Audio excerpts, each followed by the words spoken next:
अस्सलाम वालेकुम। आज हम लोग देखते हैं फर्स्ट है बायोलॉजी के पहले चैप्टर सेल बायोलॉजी से। नेक्स्ट टॉपिक हमारा है साइटोस्केलेटन।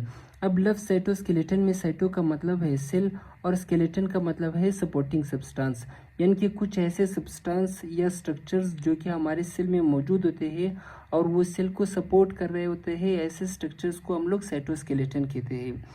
इसके बाद हमारे पास आता है कि इट गिव्स शेप, यानी कि ये सेल को शेप देते हैं। मोबिलिटी, सेल की मूवमेंट में सेल की मदद करते हैं। And anchoring point to the cell, और सेल को किसी जगह पर अटैच करने में उसकी मदद करते हैं। फिर इसके बाद दूसरा पॉइंट आता है कि it is a thread like structure and made up of protein, यानी कि जो साइटोस्केलेटन है वो कुछ धागों की तरह स्ट्रक्चर्स है जो कि प्रोटीन से मिलके बने हुए होते हैं। फिर हम इसके बाद हमारे पास आता है कि types of cytoskeleton based on size and chemical composition, यानी कि केमिकल कंपोजिशन की बेस पर और उसकी साइज की बेस पर साइटोस्केलेटन के कितने टाइप्स है। साइटोस्केलेटन के 3 टाइप्स है। एक को कहते हैं माइक्रोट्यूब्यूल, दूसरे को कहते हैं इंटरमीडिएट फिलामेंट और तीसरे को कहते हैं माइक्रोफिलामेंट। तो 1 बाय 1 पढ़ते हैं। पहले नंबर पर आते हैं माइक्रोट्यूब्यूल्स। अब माइक्रोट्यूब्यूल्स 20 नैनोमीटर इन डायमीटर, यानी कि 20 नैनोमीटर है डायमीटर में, और ये it is made up of tubulin protein, और ये ट्यूबुलिन प्रोटीन से मिलके बने हुए होते हैं। ट्यूबुलिन प्रोटीन प्रोटीन के एक टाइप से जिसको हम लोग ट्यूबुलिन प्रोटीन कहते हैं, ये उससे मिलके बने होते हैं। फिर इसके बाद हम लोग देखते हैं कि function of the microtubule. Microtubule का जो फंक्शन है इसमें पहले नंबर पर आता है कि it make the centriole, aster and spindle fibre.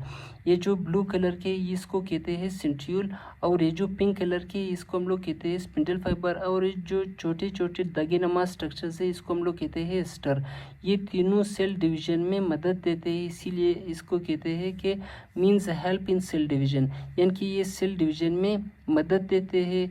जो माइक्रोट्यूब्यूल है वो सेंट्रियोल को बनाते हैं, एस्टर को बनाते हैं और स्पिंडल फाइबर को बनाते हैं। ये तीनों ही चीज़ें इस सेल डिवीजन के दौरान मदद देते हैं।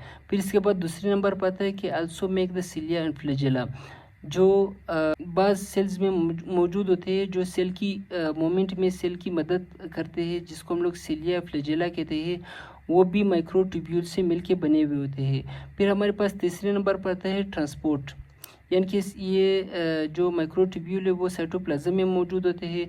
तो साइटोप्लाज्म में जब ऑर्गेनेलीज या दूसरे जो सब्सटेंस है वो एक जगह से दूसरी जगह जब जाते हैं तो वो इसके ऊपर जाते हैं, तो इसीलिए कहते हैं कि help in the movement of substances, यानी कि ये चीज़ों को एक जगह से दूसरी जगह ले जाने में उसकी मदद करते हैं।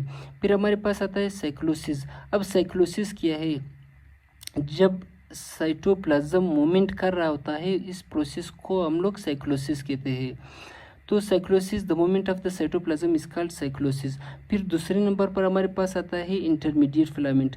अब जो हमारे पास माइक्रोट्यूब्यूल था वो 20 नैनोमीटर था डायमीटर में, और ये जो हमारे पास इंटरमीडिएट फिलामेंट है वो 10 नैनोमीटर इन डायमीटर, और it is made up of vimentin protein, यानी कि ये वोमेंटिन प्रोटीन से मिलके बना हुआ होता है।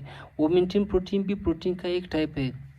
अब ये कहाँ कहाँ पर होता है? ये न्यूरोफिलामेंट, यानी कि जो हमारे ब्रेन के जो सेल्स है ये उसमें मौजूद होते हैं, और केराटिन फिलामेंट और हमारे स्किन के जो सेल है ये उसमें भी मौजूद होते हैं। इसके बाद तीसरे नंबर पर आता है हमारे पास माइक्रोफिलामेंट, जो साइज में सबसे छोटा होता है, 7 nanometre in diameter and made up of actin protein, और ये एक्टिन प्रोटीन से मिलके बने होते हैं, और 7 नैनोमीटर है डायमीटर में। फाउंड इन दो सेल विच इज़ कंट्रक्टाइल, ये उन सेल्स में पाए जाते हैं जो कि कंट्रक्टाइल होते हैं।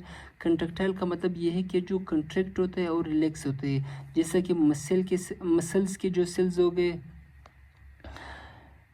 सेल्स जब कंट्रैक्ट होते हैं तो ये साइज में छोटे होते हैं, और जब रिलैक्स होते हैं तो ये साइज इसका बढ़ जाता है। तो इसीलिए कहते हैं कि ये उन सेल्स में मौजूद होते हैं जो कि कंट्रक्टाइल होते हैं, जैसे कि मसल सेल हो गए। यहाँ तक का था हमारा टॉपिक। अगर वीडियो पसंद आई हो तो वीडियो को लाइक ज़रूर करें। अल्लाह हाफ़िज़।